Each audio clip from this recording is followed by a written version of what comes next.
Yo, what is up guys? It's me, Lee, back helping you guys stay updated with everything that goes on in the NBA on a daily basis. We got a little bit of news to talk about, so let's not waste any time. Let's just get right into it. But first, I do have to give a quick shout out to the sponsor of this video, SeatGeek. SeatGeek is the ticket purchasing app that not just allows you to buy tickets to games or any other live event like every other ticket purchasing app, but they're different because not only do they make sure that you get the best available prices on the tickets that you want to purchase, but you also get to see a live view from the seats before you buy them. It really is just ticket purchasing made simple, convenient, and easy, and it gets even better when you use the promo code SDC to receive $20 off your first order. I'll leave the links down in the description box below so you guys can go check them out. But now with that out the way, let's get into the video. Let's start off by going over some of the news that we got to talk about. And the first news story of the day regards Markelle Fultz, and what is possibly the biggest update that we've got regarding Markelle Fultz since he was drafted to the Philadelphia 76ers. And as I'm sure many of you already know, Markelle Fultz has been playing for Philly for the past couple of weeks, and that is because his agent, Raymond Brothers, has decided to pull Markelle Fultz until they figure what the heck is going out with his shoulder. So he has been playing in games or participating in practices for the past 2 weeks. Since then though, we haven't really gotten any updates on the health status of Markelle Fultz until last night, when Adrian Wojnarowski let us in on quite a few details. The first of which being that Markelle Fultz has been diagnosed with neurogenic thoracic outlet syndrome, aka TOS, which is a physical injury, and essentially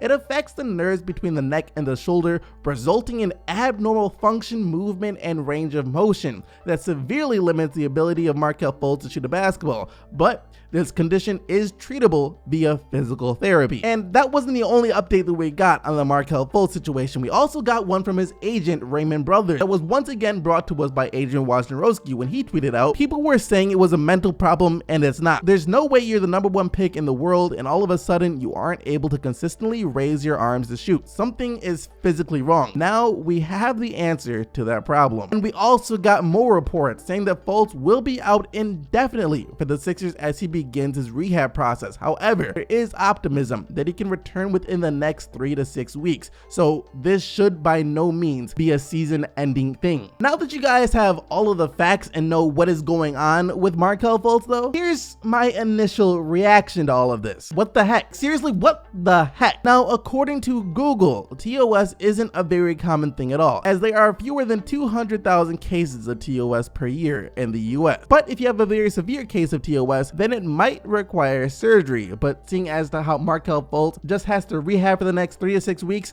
I'm guessing it definitely wasn't that severe. So all of this should be great news, right? Markelle Fultz doesn't need surgery and he could be back within the next 2 months. That should be 100% phenomenal news. We will finally be able to see Markelle Fultz like he was in college, but in the NBA, right? That's supposed to be great news, but I still can't shake this feeling that something's wrong here. It's been over a year since Markelle Fultz has started having these problems. It was before the 2017-2018 season tipped off, Markelle Fultz started having problems with his shoulder. He sat out a majority of the 2017-2018 season. The Sixers had no idea what was going wrong for the most part. They were taking the approach of, we can't find anything wrong, so nothing must be wrong. So in that case, let's just have Markelle Fultz keep practicing, let's have him keep playing, and eventually he'll be back to normal. That didn't really work out. So this year they're like, maybe he needs to get back into the games and he'll start remembering how to play. Once he's in actual in-game action, Markelle Fultz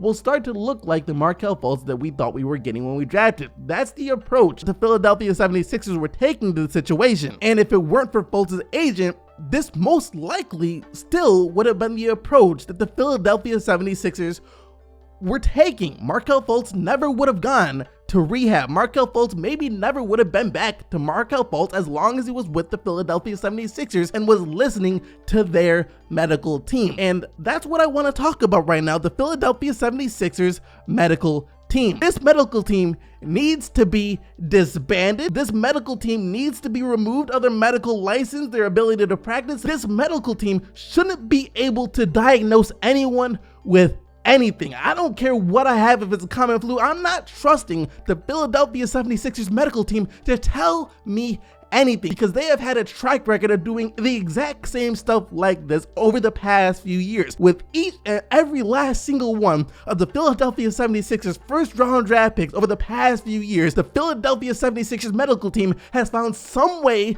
to screw them up. This year's first round draft pick, Zaire Smith, you guys know what happened to him. He mysteriously, first of all, broke his foot in a Sixers practice before the season started. Typical Philadelphia 76ers thing right there. Rookie going down, possibly missing the whole season out of nowhere. But if that's not bad enough, then how about this? A few weeks back, we started getting reports saying that Zaire Smith had an allergic reaction to food in the Philadelphia 76ers practice facilities that caused him to lose 20 pounds. And now he's most likely going to be out for the rest of the season because he's having complications after the surgery. What in blue blazes is going on in Philly? What experiments are they trying to run on these players while saying that they're tests to rehab from the injuries that they sustained? I seriously think that they might be injuring some of these players on purpose, just in order for them to run their messed up experiment that can sometimes backfire and have the player turn out like a Markelle Fultz, turn out like a Jahlil Okafor, who knows what the heck they did to him, turn out like a Michael Carter Williams, or maybe a Zaire Smith now. Sometimes it went right. You look at Ben Simmons and Joel Embiid. They got injured. They came back 10 times better than they were when they got injured. But for other players, it doesn't seem to be working out. So it's like, what is Philly doing? Next up in the news though, Klay Thompson clearly doesn't care what anyone thinks about him. The man doesn't care if you like him. The man doesn't care if I like him. He could care less. And because of that, he just might have become the most hated person in all of Ohio. So Klay Thompson did an interview with The Athletic yesterday, and in this interview, the topic of 2016 came up, and of course, the topic of the Golden State Warriors blowing that 3-1 lead to the Cleveland Cavaliers came up, and of course, the topic of how the Cleveland Cavaliers have been rubbing it in the faces of Golden State ever since they blew that 3-1 lead, especially like at the Halloween party that LeBron James and the Cavs threw that had decorations mocking the Golden State Warriors for blowing a 3-1 lead. Yeah. All of that came up in this interview, and Klay Thompson finally responded, and well, here's his response. But yeah, that was funny. Look at how that turned out. Psh, bums, that was crazy. I forgot about that. Well, look at what pettiness gets you. Gets you 1-8 in the finals.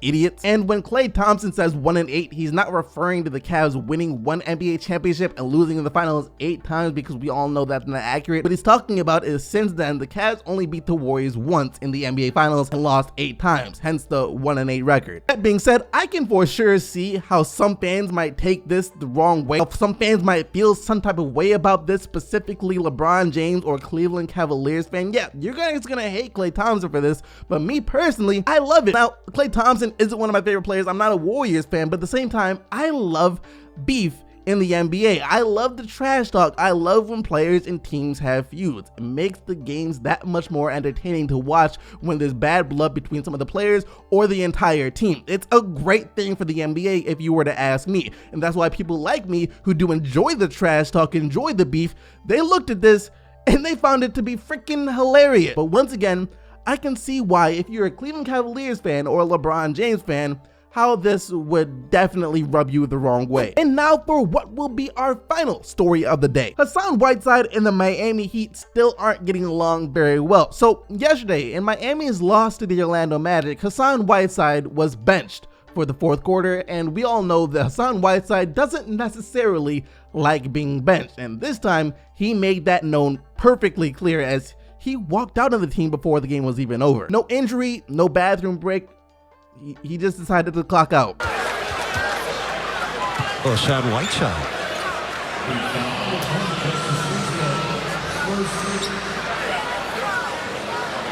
Well, you see Whiteside leaving the bench, walking into the corner to the locker room. Now, in all of my time watching basketball, I don't think that I have ever seen anything like that happen. Look, Hassan Whiteside, I can understand where your frustrations are coming from. You've been feeling this way for over the past year. We all know that the Miami Heat and Hassan Whiteside, they are destined to separate at some point. The Miami Heat have been shopping Hassan Whiteside since the end of last season, as he doesn't get along with the team and he definitely doesn't get along with head coach Erik Spoelstra. But Whiteside, even though I can understand where you're coming from, this type of behavior just isn't acceptable. In the end, no matter how frustrated or upset you are with your teammates, the entire organization, or the coach, you have to be a professional about the situation that you're in, because even if you want out, you're just making yourself harder for yourself to get traded, because teams aren't really going to want to trade for a player who gets upset and walks out of the team when things aren't going his way. And it doesn't even matter if it was just the final 40 seconds of the game. Walking out of your team like that is not a good look. That does it for everything that we gotta talk about today though. Hope you guys enjoyed the video, and if you did, go ahead and subscribe to the channel so you can stay up to date with everything that goes on in the NBA on a daily basis. Thank you once again for watching though. You guys already know that you are the real MVPs, and until tomorrow, I'm out of here. Peace!